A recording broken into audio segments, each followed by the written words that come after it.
Greetings, manga and anime fans. This, again, is one of your hosts, Sarah Palmer from the Kensington Library. Linda Yao from Northeast Regional. And we're here with Toshokan FLP. Our topic today is the sometimes sinister, sometimes mysterious, but very popular world of scanlations. And scanlations have been around for many, many years. Although I'm titling the scanlations, there are also other forms of fan-created presentations of content from artists and creators. There's also fan subbing. There's scanlation of games. Mm-hmm. There's even some fan dubbing. I saw one person hoping to do fan dubbing of drama CDs for manga. I think your cord is choppy. Say that again. Sarah, I think your reception is choppy on my end. Oh, same here. Okay, let me say that again. So we've got scanlation, fan subbing, which is fans putting subtitles onto anime. Mm-hmm. And that can also extend to things like dramas. There's fan dubbing, which goes for things like drama CDs, and fan translation of games. So of a variety of kinds of games. And so certainly as long as I've been an anime fan, which has been from around 2000 on, I have known of the existence of scanlations.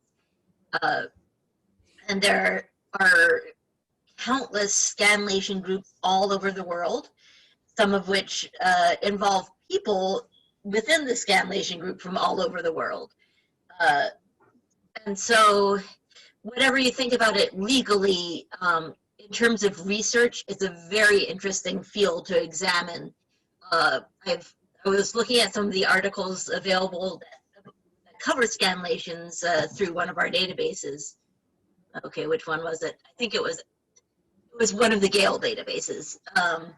And they had a variety of things, including one from World Literature Today, an article from the Comics Grid Journal of Comic Scholarship, and we've got the European Journal of Applied Linguistics and TEFL. And what's this one? Yeah, so those were just a few. I didn't look at all the articles that covered scanlations. These were some of the more recent ones. So it's, where did I put that? I'd like to just say a little bit about what some of those scholars were talking about, and then we can move on to other things. So one of Frederick Schott is a pretty well-known anime scholar, and he wrote an article from 2016. He wrote the article for World Literature Today on translating manga, and he says, the role and pay of professional manga translators has also changed radically. Manga are now global in a good enough internet age. Groups of fans translate their favorite manga and with the use of scanners and Photoshop post them for free on the web in a piracy process called scanlation. Japanese publishers, late to address this issue, now sometimes release manga on the web with translated versions, nearly at the same time. Others have tried to co-opt the scanlation movement and utilize the low cost and speed of fan efforts. As someone who also works as an interpreter in high technology, I suspect that in another 10 years or so, professional translators will probably be largely eliminated from the actual translation process and function more as stylists, editors, and checkers. It's a new world. And then the article from the comics grid was by Ilan Manwach, and he was part of a huge effort called Peanuts minus Schultz, distributed labor as a compositional practice, which is a mouthful. But so the Peanuts minus Schultz project was taking Peanuts content and sort of responding to it in different countries in different ways. He showed a mug that was made by somebody, I think, in Bangladesh, which had the regular characters, but also had another character interposed among them. So in some ways, I think Peanuts minus Schultz is more of a mashup type thing and more of a organization of transformative works line of things rather than scanlations per se. But he does talk about scanlations, and specifically he talks even for the manga publishing business and the comics publishing business in general. He says comics reflect the massive shifts that occur in the reconfiguration of labor for a globally interconnected precariat of comic artists and readers alike. So the precariat is basically an information economy version of an insecure, underpaid, self-employed, and zero-hour contract mobile workforce. And there's another term, which is the unnecessariat. It's from the perspective of the venture capitalist, this is a potentially large-scale connected computing infrastructure waiting for its network value to be extracted.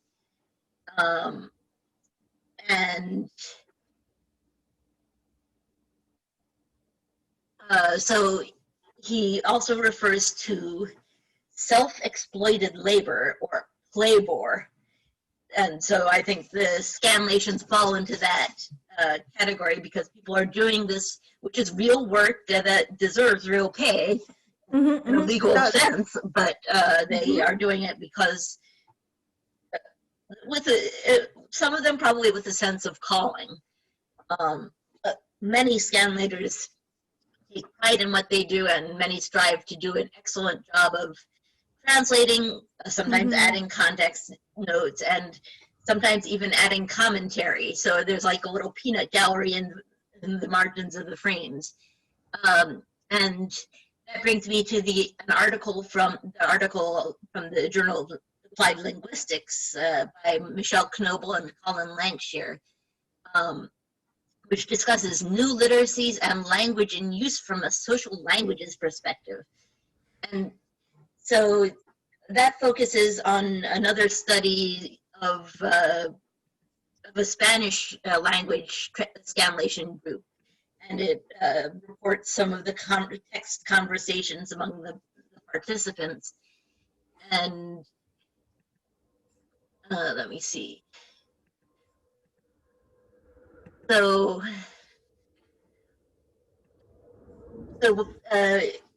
it's part of what that article talks about is pedagogy, and how people are doing self-directed learning in order to be able to perform scanlations, among other things. So, I mean, it can be a gradual case of evolving into a higher level of education. It's one person who the article focused on, Shiro, demonstrated a clear sense not only of the need I mean, so they worked mostly with English translations rather than with the original Asian languages, but recognized that sometimes the English languages had a lot of shortcomings. And so one of the conversations that was reported in the article was saying, oh, the English just sort of pulled the pulled the translation out of a hat, and I had to go look at the originals and research all kinds of names of Japanese cities, and it says of Shiro's Chinese study so this woman who was also a Japanese, knew some Japanese, but also was doing Chinese study, which comes on top of her English and Spanish language proficiency and her current level of facility with Japanese. Her social language signals commitment to becoming a fully actualized manga fan, one who can read original manga in multiple origin languages. It likewise signals deep investment in her committed scanlator identity commitment, a commitment she openly displays to and models for others in her scanlation group. So I was just fascinated at the different perspectives people are having, not necessarily in evaluating scanlations from an ethics perspective, but just from a cool, interesting human happening perspective. I mean, I have some points to interject since Yeah. I've actually been an anime fan longer than you have, Sarah. That's true. Yes. So I have seen the attempts when they mentioned about the early insights of scanlations with between groups trying to learn how to do it. I think even before a lot of people, including myself, we would try to actually learn Japanese. At least that was my original goal, because I wanted to learn Japanese to read manga In their original, yeah. in the original format, because I always thought it was so slow. And that was what it was like in the early days, in the 90s. I think and that was when companies didn't know who they were like fans didn't know who they were talking to. Right. And then they just started going, like, because the pacing was so slow. When you talked about the early publications with the localization situations, Yeah. it brings to mind about Sailor Moon and Ranma 1/2. I remember seeing different interpretations of what they are supposed to be at, versus nowadays you see Sailor Moon getting reprinted so many different times. Yeah. Right. And so that's a case where scanlations did not get in the way of its eventual highly publicized and highly popular legal version. Although with Rama, I think it might be dated by this time. You mean the series itself, the content? The series itself, the content feels dated. But the thing is that it was also, I think it also had the Western approach. Like when it was published first here, they actually had the comic book treatment. They flipped, which is right. They flipped it, but they also had it like in different issues, instead of like, and you would expect it in like kind of expected like a magazine, but they also had it where I remember seeing a presentation that talked about how they actually changed some of the names to be more familiar to the publisher, to the group that they're translating to. Yeah, like in the case of Sailor Moon, Serena was Usagi and so forth. And in the case of Udina, there was a very early version that called her Ursula. Because they were trying to make it more comfortable for the palette of the people that they were trying to translate for. Yeah, not realizing what that audience, how that audience would turn out to be, I think. And it also, one of the articles, I don't remember which, also mentioned very strong focus on the shonen line, because they figured that's what would translate into being of interest for the fans over here. I kind of think so. I mean, I think the same thing, but it also depends on expendable cash does people normally have, and a lot of times people don't have that much disposable income for anime and manga as they would with comics, I guess. Yeah, it's true. And one thing that I discovered on Anime News Network, so Anime News Network is a very useful site in terms of Yeah. learning details about manga and anime, and For the American audience. for the American audience, or any English-speaking audience, but I guess especially the American audience. So there's the encyclopedia, there's news, and there's also views, and there's a forum. And I looked at this one thread in the forum, which was talking about, which had an interesting back and forth in 2010 on libraries versus illegal manga aggregators. They were responding to an article by Deb Aoki, Yeah, Deb. saying how there were significant differences in accessing manga through a library versus accessing it through a manga aggregator with Scanalations. And I mean, though I definitely, of course, lean more on the side of the article, but I didn't read the article itself, but the points that were mentioned in the forum made sense to me as a librarian. But there was still there was passionate and thought out defense of making the content available in a different way as well. But from what I did, I was looking at from the standpoint of what the business and the artist perspective, and I find that Scanalations do end up hurting for the longevity of an artist, as well as for it kind of not insults, but it kind of takes away the discovery of what you would if you're reading it through. There's a lot of places right now calling spoiler alert, and people don't read spoil, but they obviously that was an issue mentioned in at least one of the articles, is that all the people who are reading it in Scanlation were spoiling everybody who was waiting for the officially published version. And how would you react when you see the actual creator, when you see the actual Japanese professional industry? Would you even talk about the fact that you read Scanlation copies? Is that supposed to be something that you actually even mention? Oh, this is how much I love your work. And then how do you read it? How do you read it? And I'm like, okay, you shouldn't mention that. And I'm like, okay. Yeah, I wanted to show you, there is one link I want to bring up on the screen. Okay, which is a post by a BL mangaka named Hatoko Machiya. And let's see it come up. Hello, little thing.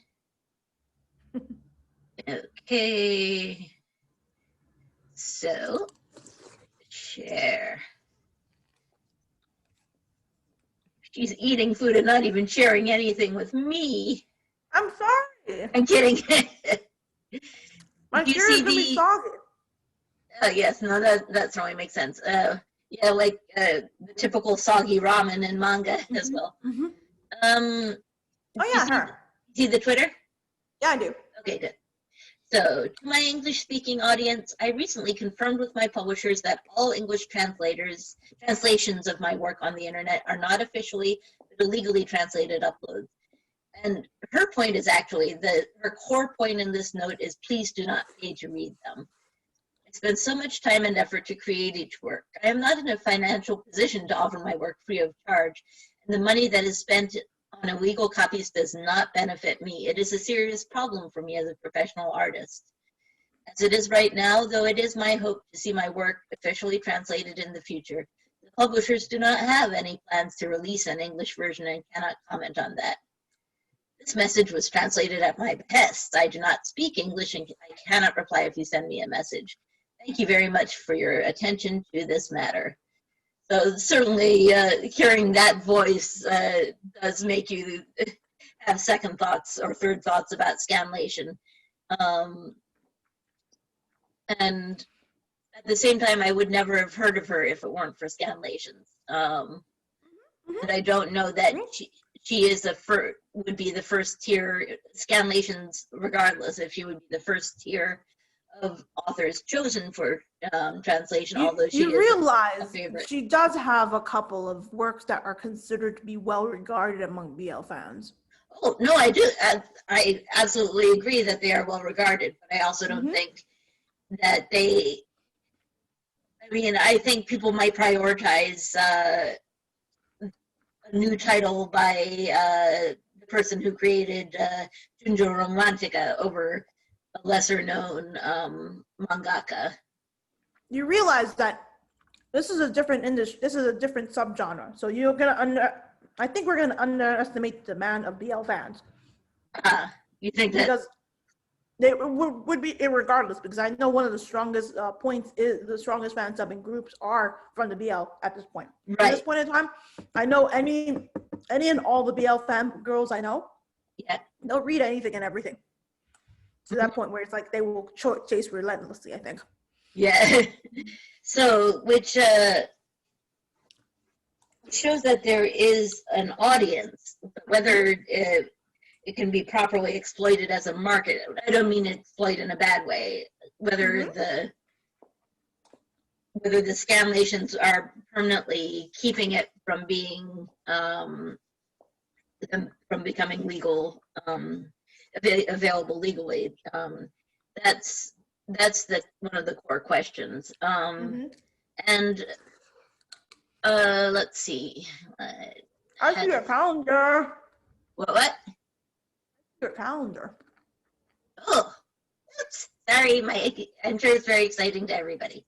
Thank you for that. Let me. You're gonna ship 41 tabs. Oh gosh. Yeah, no, I don't want to do that. Oh, bye. Okay. Yes, okay. I closed the window and bye. Bye, my tabs. I loved you. I might be able to find them again, but I think you'll find it because Google Translate will Google Link History will go nuts. Yeah. But and here I was just trying to find this. I'll just name a few of the sites that have been known for hosting scanlated manga in the past and present. Batoto, Manga Stream, Manga Rock, Manga Go, and some of those are no longer existent. In fact, there was an article covering Manga Arg. Oh, there's Manga Fox too, which I think is also a bit in the dust. But well, they get in the dust because they get cease and desist and suing. Yes, exactly. But Manga Rock is an interesting case because it started as a college project for a bunch of folks who wanted to organize, put scanlations together and make them available. But as they gradually learned better and got some cease and desist orders, they adapted and now run a separate website called, if I'm remembering right,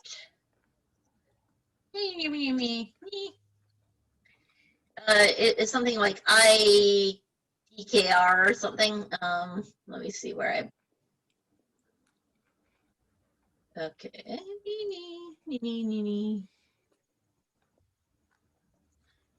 Okay, let me find the coverage here again.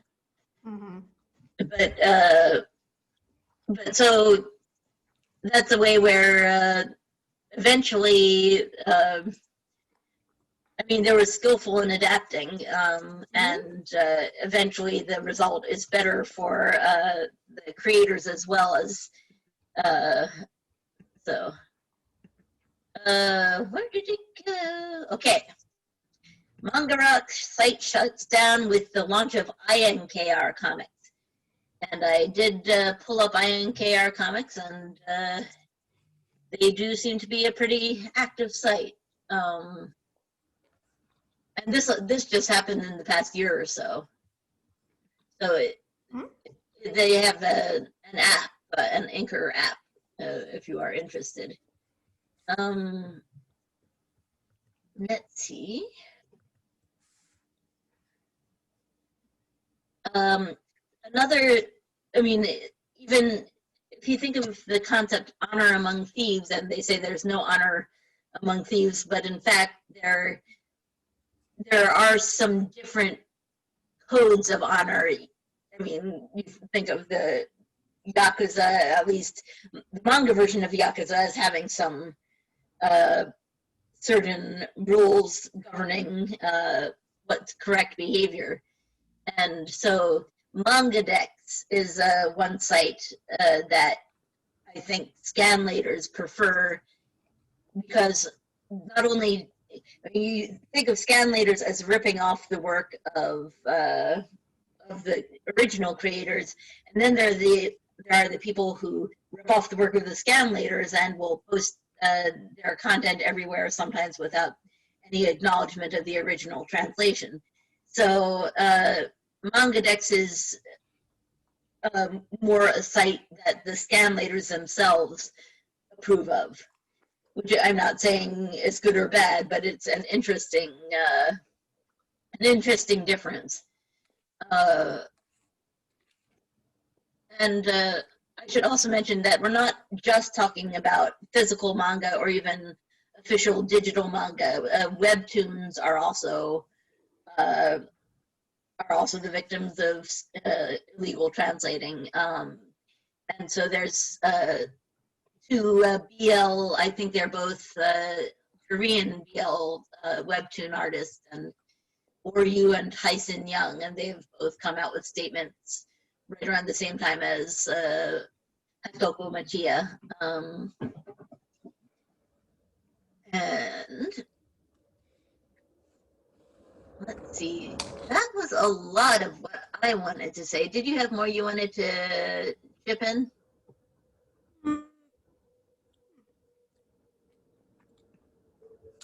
So we're not excusing for the fact that people won't necessarily read Scanalations. We are not excusing for that. But this definitely does not take the library into consideration, because at least the library will try to get you every book that you want to read, provided the reader has to be patient. And I noticed that with the people, with readers of Scanalations, is that they will be very impatient. Yes, and even not only are they too impatient to wait for the publisher, but they're often too impatient to respect the time of the scanlator. So that's one reason why scanlation groups, I think, often fade out, is that people not only get frustrated because it's a lot of work, but also get frustrated because there are ungrateful fans who are consuming the content. So because the manga and anime industry is such a huge market. That, and I mean, I think we do need to acknowledge that a lot of fans who eventually become professionals. Well, that too, but I meant eventually become fine, upstanding, paying consumers of anime and manga. A lot of them may have started as readers of Scanalations, and a lot of them still do for the titles that they cannot obtain in legal form. And one of the, so I meant to mention, in addition to the forum posts on Anime News Network, there's also some regular articles, and one of them is called Answer Man, and so he responded again in 2010. It was a big year for talking about Scanalations, I guess. He responds to various people with different Scanlation positions, and one in particular I want to pull up on my screen.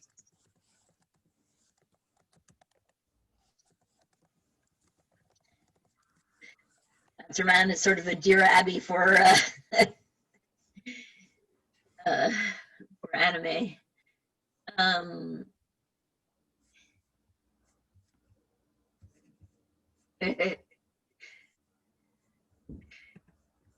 Let me see.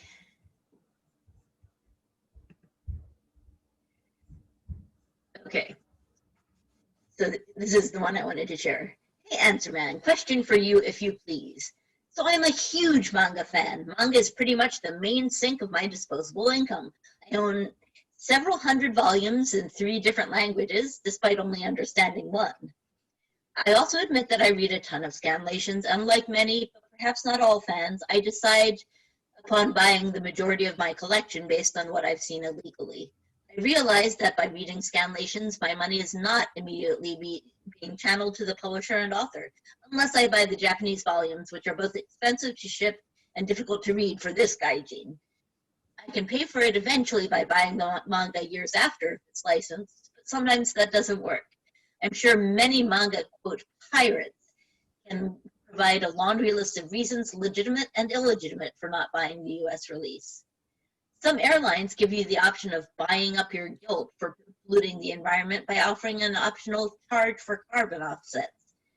This might be kind of a far-fetched idea, but do you think it would be possible for fans here to just directly write a donation check out to a Japanese publisher or author to offset the supposed lost sale due to scanlation? Feasibility, logistical details, and potential popularity of this idea aside, wouldn't a publisher even be willing to take them? And Answerman says, that's a nice sentiment, but completely infeasible. Logistics aside, the main reason this wouldn't work is that publishers wouldn't be willing to take them. They would take one look at this idea, get really mad, and make several angry phone calls to have whatever scanlation site you were reading be taken offline. They're in the business of selling product, and anything that obfuscates that goal in any way is not going to show up on their radar. If there isn't an actual product that can correlate to the scan that you're reading that you're actually able to purchase, then it's sort of impossible to literally support the publishers and artists in any way. I'd say, though, that if you're really trying to rid yourself of whatever guilt you have about this issue, that you're already doing everything you can. You buy the legit US volumes. You import books from Japan or elsewhere. You're paying for the product that you like in any way possible, even in instances where it isn't exactly convenient. That's going above and beyond the call of duty here in instantly gratified internet land. And that's a role model for the rest of us, really. I mean, I'd say the best way to sort of implement your idea into a practical product is to offer some kind of legitimate service comparable to scanlation sites, which, by the way, segues nicely to my next question, which is talking about an online Crunchyroll style subscription service for digital manga, which that was in 2010, and it predates Crunchyroll's actual line of manga, and it, as well as many other sites such as Lation and the other ones that we have talked about in a previous session. I mean, Crunchyroll does have manga, but their manga technology app is kind of very bad, actually. Needs a lot to be desired. It needs a lot to be desired for, but also you have to also understand is that, you know, Crunchyroll also started as a fan site offering, fan service. I did not know. Service. They did. You mean a fan-provided service, not fan service in the terms of boobs or whatever? No. They started, I think that's the history that they had before they were able to talk. They were able to flip from fan subbing to, they were able to flip to get a business model. Just like Manga Rock did, only for, in that case, it was for anime instead of manga. Mm-hmm. Because Crunchyroll is a streaming anime site first and foremost before the manga even gets into a pod. Yeah, before the manga and before the drama and things like that. Mm-hmm. That's interesting. I didn't know that about Crunchyroll. Mm-hmm. So to the extent that, I mean, I would love to see these dedicated scanlators actually able to get work, decent paid work, translating things legally. Mm-hmm. But I expect it's kind of hard to market your work when your hard work of translating when it is a scanlation. So I wonder what made Manga Rock and Crunchyroll able to get past that hurdle. I'm really curious about that. There has been a lot of different ways that the industry had tried to respond to in order to stem what the speed of which Scanalations was made. Hmm. Publishers did try to do that route. Some publishers actually did. They try to harvest talent from different areas where they Yeah. actually says we will employ, like digital manga. Digital manga press did that with Digital Manga Guild. Is But it still going on or not I really? don't believe it's still going on. I don't believe it's still going on. Yeah. But there has been other things where, like that one artist who said that she doesn't speak English, right? Yeah. You end up seeing a lot of different artists also come out and say, please support us by this other means. So Yeah. you see it with response in Kickstarter, you see it response with Patreon, you see it with what else is Yeah. there? Patreon, and what else is there? Yes. I'm And trying to yes, think. several of the current Several other stuff like aggregators, you can link to the Patreon site for an artist from that mhm, mhm, legal release site. mhm, mhm, So even if they're providing their content for free on that site, for free to the end users, they can receive donations, and sometimes to some degree they receive actual funds from the sites. yeah. Um, And so for me, that has always been like one of the things I've always done. I mean, as a fan, I gave up the idea of reading scanlations. mhm. Either I walk away from what I really like, or I will try to just buy original language and not know how to read what the heck I'm reading. Or Yeah, even do the approach of where I'm throwing as much money as I can for whatever limited releases I get to see and have.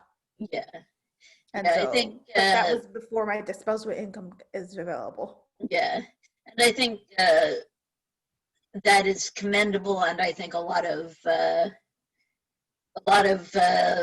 manga consumers don't have that moral willpower to refrain from reading the scanlations, or Because they I need to did, build it.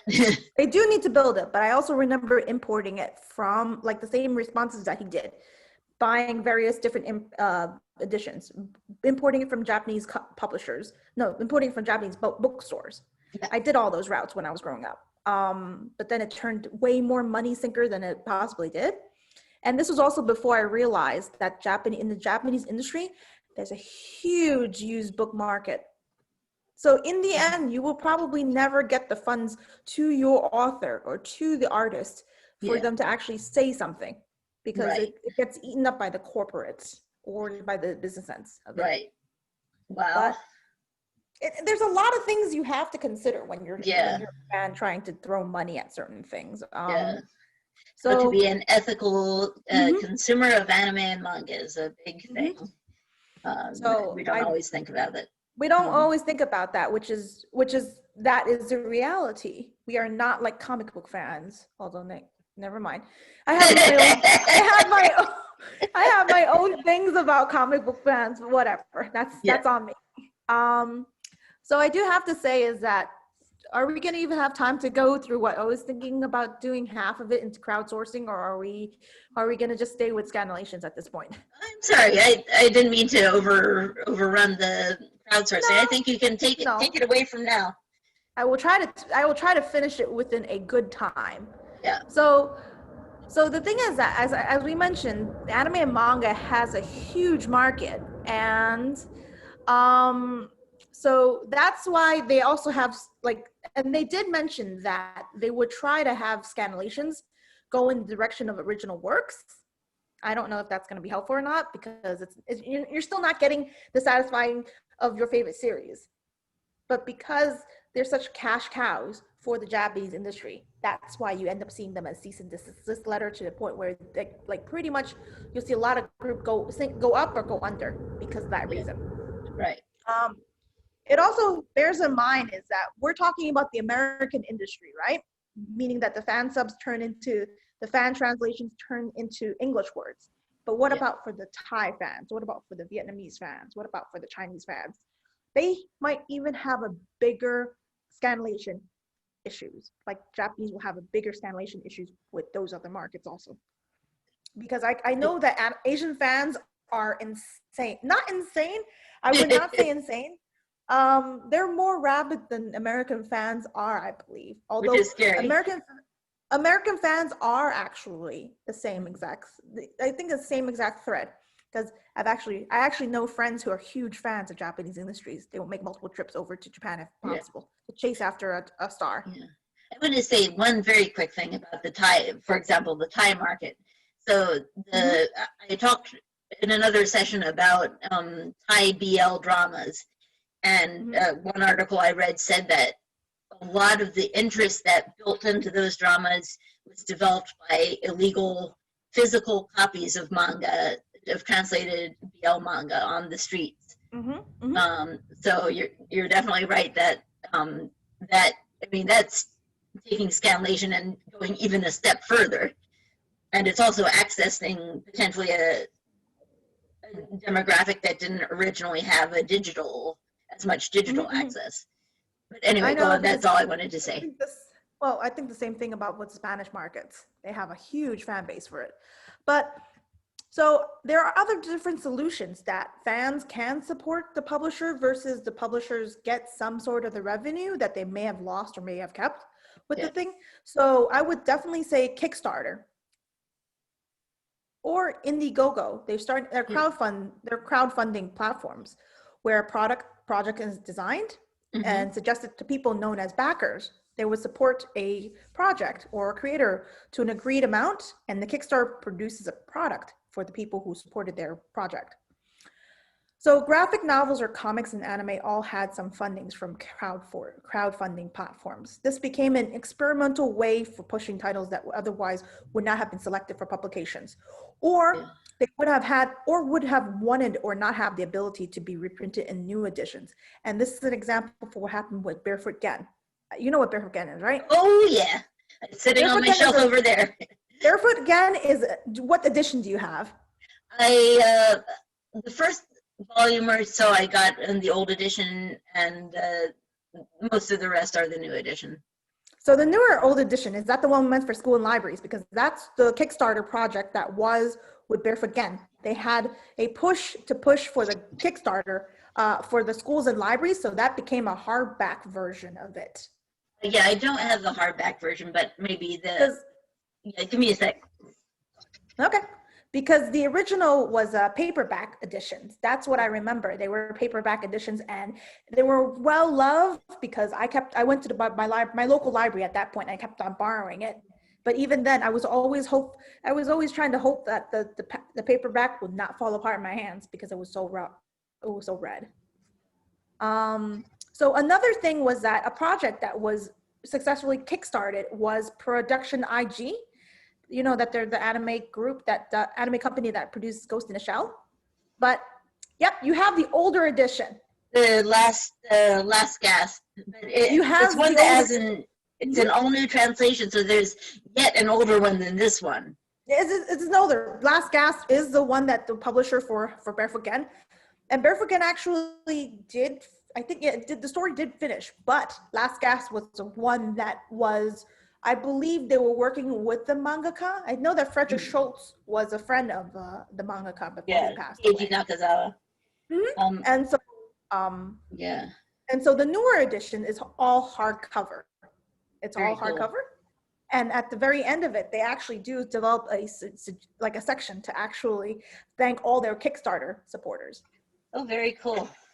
My name was actually in it. So my name's actually in one of their products. So I'm happy about that. So as I mentioned about Production IG, they actually had one of the fastest and one of the most the funding that they had for one very short episode. Kickheart? I've never seen that. It was an experimental project. I've never seen that type. You could probably see it reintroduced in Space Dandy. Space Dandy because Space Dandy did get a spin-off for card game actually from that. They got recognized or officially recognized by the publishing by the distribution company for that. But you also see Kickheart actually, the art in Kickheart got represented in other later projects that was produced by that same company. Intriguing. I have a question about Kickstarters and so forth. Generally, where does the initiative come from? Does the whole project begin with fans clamoring to publishers, we want to see more of Osamu Tezuka, or and then the publishers say, well, we don't really have the money to throw at that, but if you guys sign up to get back a Kickstarter, we can do it. Is that the process, or does it come first from the companies? It first came originally from technically it's supposed to be a project that's suggested by the company. I've actually supported a Kickstarter because, oh, you brought up an interesting topic, because Osamu Tezuka is one of the most well-regarded in terms of manga, because he started the manga industry practically. Yeah. So many of his works are not available in English until, well, my experience with it has been twofold, actually. Yeah. I actually kickstarted a project that was unsuccessful because the Kickstart person, he ran off with all the money. That was That's horrible. like 25,000 plus. In order to talk with Japanese publishers, one has to have knowledge, like they have to speak Japanese. Right. They have to be introduced to the right people who would be able to talk certain things. And so Osamu Tezuka's company actually had allowed this property to actually okay it from getting to be published, scanlated in English. Not scanlated in English, published in English. So that person, once he ran off with all the funding, right? Osamu Tezuka's company was not really happy about it. And Surprise! Surprise! And so I, for the very longest time, I wasn't able to read that book. But I'm not sure, but I think Digital Manga Publisher actually did negotiate like the rights to talk about it. But they did kickstart a lot of Osamu Tezuka's titles as considered to be part of it. I forgot if that was one of them, but I know one thing. Umi no Triton, which is a manga I grew up with, kind of. Say the name again? Umi no Triton, Triton of the Sea. Oh, right. Yeah. It actually got kickstarted. A couple of other works did get kickstarted. Because originally, I think English was my exposure to a lot of Osamu Tezuka stuff comes from Vertical manga. Yeah. Vertical, they did Buddha. Mm-hmm. Yeah. And then afterwards, it's like, because there's not really a lot of you don't really see a lot of what artists did, unless if you buy this really big giant coffee size table book for Osamu Tezuka. He actually has an coffee size table book. I'm not buying that book. No. But so the thing is that when you are doing Kickstarter, right, you would be going into tiers. You would pay according to how much money you have. Yeah. And then with all the fundings, like the tiers going up and up, right? You would get. I thought you meant tears. No, T-E-I-R. Tears. It's pronounced tears. You're right, but Okay. I was just not thinking. So then it's like the more money you back, the more it will give you like prizes or something like that. Yeah. Yeah. Special thing. And Sort of like donating to National Public Radio gets you a little prize or something. Yes. And so and this leads me into Patreon, which is Patreon actually exists as a platform where people can follow artists or creators that they like. And as patrons, they usually agree to give them like a monthly amount. And then it will have them, it'll support the creator, and they'll have more funding to produce more. So on a monthly basis, they'll giving the artist or creator a bit of money. Yeah. And then oftentimes perks is they get to see more behind the scenes content. Yeah. They get to have personal contacts with the creators.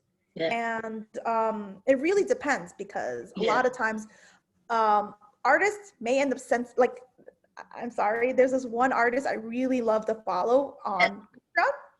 Yeah. I like him because he does something in which he's a BL artist. No, he's a gay artist. Wait, yeah, he's a gay artist that I follow, because otherwise you will never see gay, because any of that artwork stuff, primarily the first exposure I had was reading Scanalations. That was my first exposure. And then afterwards, my friend told me, she said to me, she says, I fit a really unique bracket of BL fans. You read way more beyond it. And so it's like, I'm fine with it, but finding this creator on Patreon, it satisfies me to no end, as much as I get to see a lot of his uncensored stuff. Yes. And things that he would actually bring Yeah. to Comic-Con. He actually mentions that he would bring it to Comic-Con. And I actually am waiting in the mail right now because one of my friends actually did go to Comic-Con and did meet that mangaka and did get me something from that artist. And I have no idea when I'll get it, but I will get it. Do you mind naming him, or would you rather not in this context? What, in his name? Yeah, his name. I don't, let me check, because the thing is that I didn't even, let's see, Patreon. Yeah, while you're looking at that, I should mention that, what was I? Oh yeah, one other thing that people often get on Patreon is early access to content. Early access, yeah. Let's see, I am trying to pull up faster, but my fingers are, I didn't expect this. Yeah, it's soon time for us to go to our shifts, or at least for me to go to my call center shift. One last thing I wanted to ask is, so for a fan who really wants to advocate for a certain mangaka to be available in English, is there any way that we can really agitate and say, we want publishers, please consider this one? I mean, yeah, you have to continually contact the publisher. You have to, if you know that their publisher actually has like they actually have a call. Although I do notice this is that publishers will take suggestions. I'm not kidding. Yeah. They will take suggestions from, like, in a monthly survey every year or so, like once or twice. If you know that artist, that group is that publisher is going to be going for like a bidding call for all the mangaka, you literally get on their backs and you literally say, you want this, this, and this, and this. Yes. Although they pretty much said that they will not be looking at so highly on the scanlation, anything that has already scanlated copies of it. Yeah. So that makes it even more of a challenge. Because what do you know about Japanese industry if you can't read the publication? Yeah. How would people know how to look for it? And so that's why there's a reliance on other people who read it and then they'll review the content. And of course, it really depends. I mean, it's a much smaller group. So the artist that I follow is, his artist that I follow is Kazuhide Ichikawa. Cool.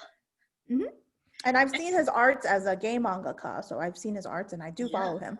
So I thought I would recognize the name, but I didn't. So interesting. Okay, so it's time for us to go. We can always go on a little more if we didn't get enough time to talk about kickstarting. We do plan. Okay. But thank you for joining us, and hope to see you again next week. Bye. Bye. Matane. Matane.